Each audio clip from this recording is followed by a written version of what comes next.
today we got winds forecast coming out of the southwest, 3 to 7 miles an hour, and it's supposed to be pretty steady for the next 3 days, so this is a good day to burn. I'd actually like to have a little bit more wind to push the fire, but right now we've decided to cut off this one unit. We're burning on the northeast side of it and put in some black. Once we get enough black to make it safe so it'll hold, we'll go down to the downwind side of, or the upwind side of it, and we'll let it rip.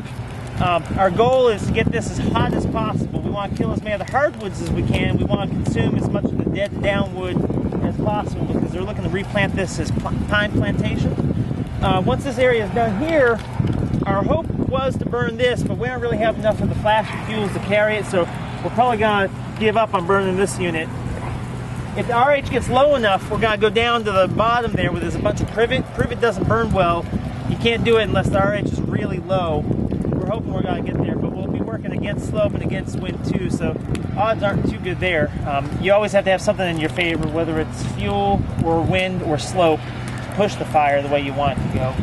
But we do have 3 more units down here that we are planning to burn. Hopefully today. We may have to leave 1 or 2 away for tomorrow if the RH comes up before we get these ones finished today.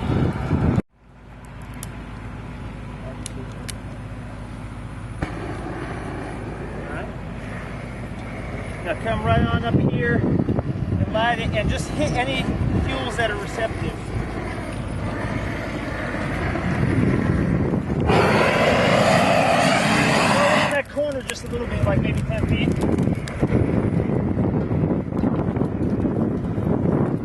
Yeah, right at there.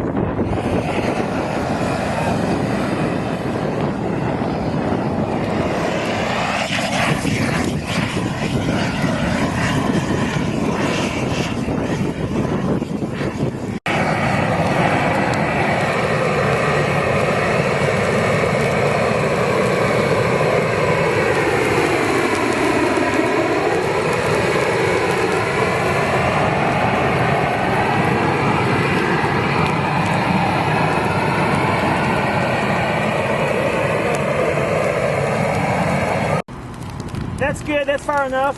Get this one over here and then you're done. Come on out. Alright, just burn on your way in and ring it.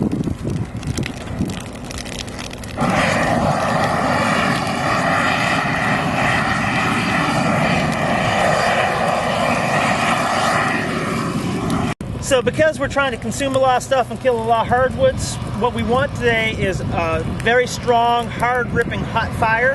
And because of that, even though we've got a very wide break here, we need to make sure there's not a lot of flashy fuels near the edge, especially anything that's going to send up any lofty burning materials that can go across our line. So what we're doing right now is we're burning on the downwind side, letting the fire back in.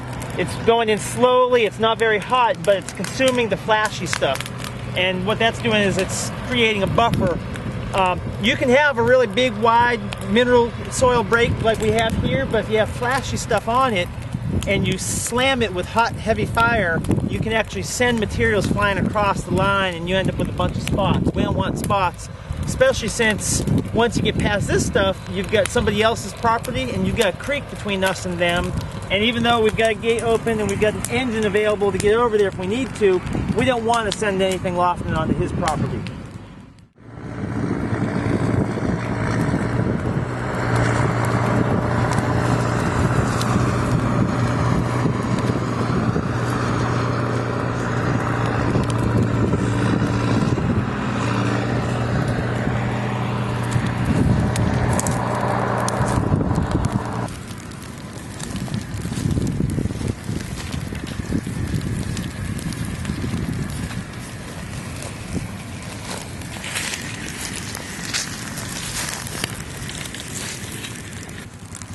So what I'm trying to do here is I'm trying to burn off all this grass without getting it going too hot that direction. I want it cool that way, hot that way. So what I'm doing is I'm lighting with dots right through here. Instead of lighting a line of fire, which is going to burn hot in both directions in this receptive fuel, I'm lighting a dot and a dot and a dot, and as the dots merge, they're going to lay down, and the only thing that'll drive them then is the wind or the slope, if they're both going the way we want them, and it'll be easy to keep it out of this messy stuff over here.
Shot there too.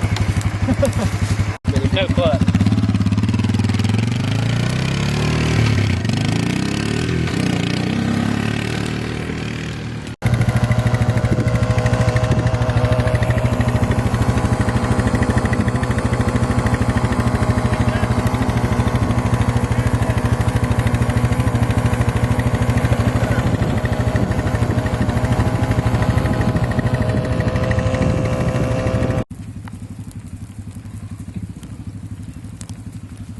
Keep blowing that away, it'll burn real slow.